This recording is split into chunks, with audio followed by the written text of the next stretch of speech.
One of the most common issues in pianos are what some would call as a sticky or sticking key. That particular symptom, or what some people call as a sticking key, there can be a number of different possibilities that would cause that problem. And this video is going to go through some of the more common or major things that you would come across that would be solutions to fixing a sticking key. Because it's not necessarily just one thing that always causes that, but this will kind of walk you through the steps to check if you've got a sticking key to figure out what the problem is. Now we're going to start at the front of the key here with probably one of the more common and easy to fix problems is oftentimes if it's just white keys that are sticking, it could be that this board right here that sits in front of the keys, it's called the Keyslip. This could be too close to the front of the keys. So what happens is, if this is too close, when you go to push the key down, it gets stuck. The front of the key gets stuck up against the key slip. And you can kind of tell that if you look down between the front of the key and between the key slip, you can see if there's no space there. And the other thing is, if you pull back on that just a little bit, and the key comes up, then you know that the key slip is too close. So the way to fix that is, you take the key slip off. There's usually some screws under here, or sometimes they just slip right off. But most of the time, in most cases, especially with the upright or vertical pianos, they've got screws that are underneath the key slip that you take out, and then the key slip will slip off. And then what you do is you put a little shim, figure out where it's the closest, put it in. You can just make a shim out of either a piece of cardboard, thin cardboard or something, and put that. You can even tape it right to the key frame, and you put that up there to push the key slip out just a little bit, because it doesn't have to be very much, just enough so that there's a little bit of space between the front of the key and the key slip. So that's that's the first possibility.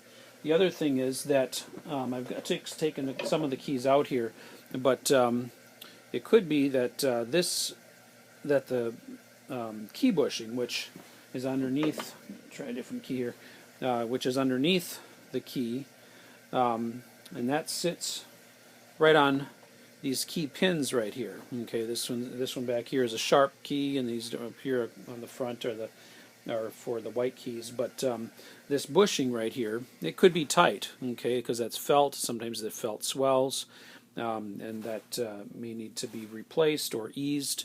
We've got a video that shows replacing those front rail key bushings.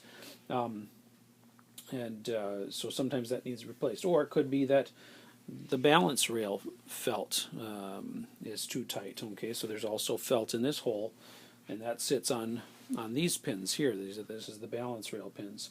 So if either of those two felts are too tight, you'll push it down, and because the felt is too tight, the key won't want to come back up. And so you may need to replace that, or just ease. There's some tools available to iron the felt to make it a little bit tighter, looser on the pin. One of the other possibilities, it could be that this front rail pin or the balance rail pin are corroded. As I took the keys off of this, I could feel they're not nice and smooth. They're rough because they've got corrosion on them a little bit. If they're really badly corroded, you may have to replace those pins. In most cases, you could just use some metal polish and polish those up so that they're nice and smooth, so that the key can move freely up and down on the pin. Okay, same with the balance rail pins. These are pretty smooth, so those probably don't need polish. But these front rail pins, and I've got some sticky keys on this piano, and that seems like what the problem is with this particular piano. The other thing is the front rail pins in most cases are oval shaped. Okay, so the dimension side to side is not as wide as the dimension front to back, and sometimes either a technician or somebody will turn if the key is too loose. If it wobbles side to side, then some technicians will take and turn that pin just a little bit so it tightens it up, and that over time can actually cause the key to be too tight. So you want to make sure that it's not turned so that it makes the key too tight on the pin. Or the pin could be bent. If it's bent, then then it's going to not slide freely up and down on it. Another thing that could be happening with the keys is sometimes objects like coins are the most common thing, or paper clips or something can fall down between the keys and get wedged between the keys, so the key will go down and won't want to come up. But so you want to check that. Sometimes just lifting off the key to see if there's anything lodged between there. That's another possibility. Another option, or another thing that can cause a problem with what they call a sticking key, is if the key stick is broken. This is the whole key stick here. But if sometimes you'll see there's a break, and it's usually right at the balance rail in most cases. Okay, but if there's a break in that key, okay, then the front will be going down, but the back won't be going up at the same time, because the key is bent, or broken, I mean, and it won't push the back of the key up by pushing the front of the key down. Now, so those are the things that have to do with the action with the keys for the most part. Some other things that could cause a sticking key are would take place in the action. Okay, and this is the whole action of the piano, including the whippins and the hammer butts and the hammers. So we're going to take a look at some things that could cause problems with keys in the action. One of the things could be that the jack spring, okay, this is a whippen, okay, which is the part that goes right in here. Okay, this one's not from this piano, but it's a very similar size.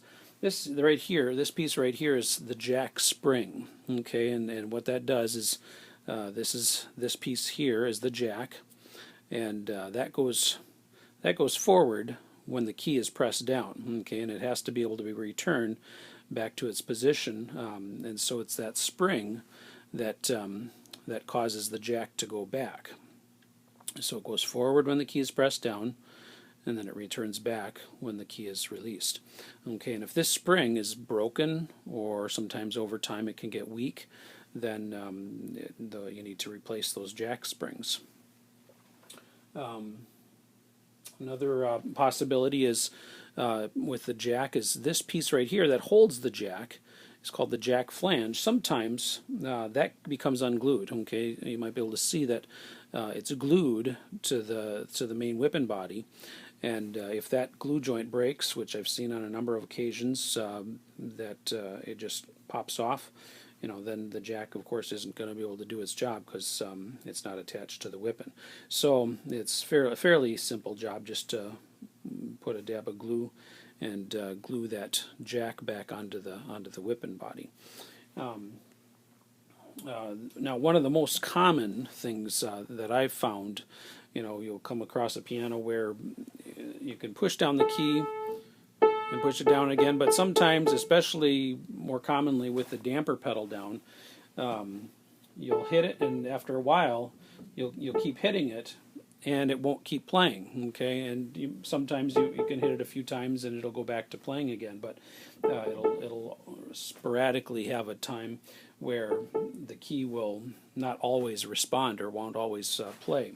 And most commonly, and I see this all the time, is this flange right here is too tight. Okay, what happens is this jack is attached to the flange through a pin. Okay, and you should be able to see there's a pin that goes through the hole and through the jack flange, goes through the jack, and then over to the other side of the flange. Okay, and then that pin goes through a hole that's lined with felt. Okay, and there's a number of different flanges. Back here is a flange. It's called the Whippen flange. It's got the same kind of thing. It's got the hole that's lined with felt, and that felt can swell. over time, and especially in the summertime or certain times of the year, it'll swell and become too tight. So this jack should have, if we were to measure it with a gram gauge, should have anywhere from 1 to 4 grams of resistance on it, maybe 1 to 3 grams of resistance. I measured this one; it's about 1 gram, so it's nice and loose. You don't want it so loose that it wobbles back and forth, because then you're going to have other problems. But you want it to be loose enough so that it'll return back to its position. Okay, what happens is if that's too tight, the jack will come forward, but there's not enough. This hole is, or this pin is too tight, so it doesn't make it all the way back underneath the hammer butt. And if it doesn't make it all the way back under the hammer butt, this will just keep, this will go up, but the jack, the top of the jack, which pushes the hammer butt, won't be able to push, and so it won't push the hammer forward. So that's a very common problem, and sometimes you can put Protect CLP on that. That'll help some, but if it's if it's severe, you'll need to take the Whippen out and then repin the flange, which in another video I'll show how to repin the flanges and get it so the tightness is the correct amount. So that's that's probably one of the most common things that I come across in what people call our sticking keys. Another possibility is the bridle strap might be broken. Now that doesn't always cause the key to not work, but it could make it so that the hammer doesn't or the Whippen doesn't return or doesn't pull the hammer butt back into position quickly enough. So this is the bridle strap right here, and sometimes that's attached to the hammer butt, and sometimes those get broken, especially on older pianos.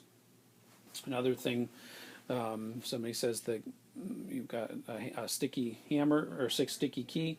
It's because the note doesn't play when you push the key down. Okay, and one thing that you can check, which is quite obvious when you go to look at the action, is a hammer shank might be broken. Okay, so if this is the hammer and there's a shank that attaches that to the hammer butt, if that's broken, obviously the hammer's not going to be here, okay, because it might have fallen down inside the piano or whatnot. But you'll see if the hammer is missing, obviously the key's not going to work because there's nothing to go forward to strike the string. Another thing is you might have the hammer flange is broken. Okay, this is the hammer butt. It's got a hole that doesn't. This one doesn't have the shank and the hammer on it, but this is the hammer butt, and this down here is the hammer flange. Okay, and that gets attached to a rail inside the piano, and that pivots another type of flange that could be broken.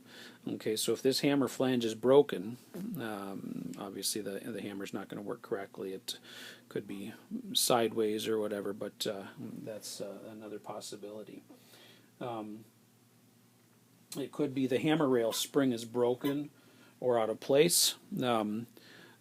This is one type. There's a couple different types of hammer springs, but this one is actually on the hammer butt itself. Some of them are attached to a rail, and the spring pushes up against this slot in the hammer butt. But if this hammer spring is broken, which happens occasionally, or it could be out of place, like if it's this one has a cord that holds it in place, which is common on some of the Asian type pianos. But if that's out of place, then the hammer is not going to have enough spring to return it to its position back on the hammer rest rail. So if that spring is broken or it's out of place, then you need to reposition it or replace the spring if it's broken. Or it could be that it's too weak. Sometimes over the years that those springs get weak. So that could be another problem. Another thing is, now this isn't a Spinet piano, but on a Spinet piano, the difference is the keys are shorter. Okay, they might only come up to here, and they're cut off, and then the whole action is dropped down inside the piano below the levels of the backs of the keys. And then what happens then, there's usually an elbow that attaches to the bottom of the Whippen, and then there's a lifter wire that comes up to attach to the back of the key. Then now that elbow could be broken. Okay, so if you come across a piano where the key is down, okay, and it doesn't stay up on its own, and it's a spinet piano, there's a good chance that it means there's a broken elbow. Okay, and those are plastic elbows. They're real easy to replace. We sell those in our store. But if you look, or it could be that the lifter wire on the back of the key just became disengaged, and so it's not attached from the back of the key to the down to the action.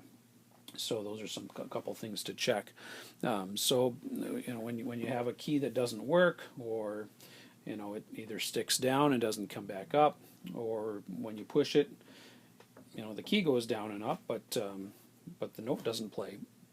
Those are some of the most common things to check to determine what actually needs fixed when you've got a note that doesn't work.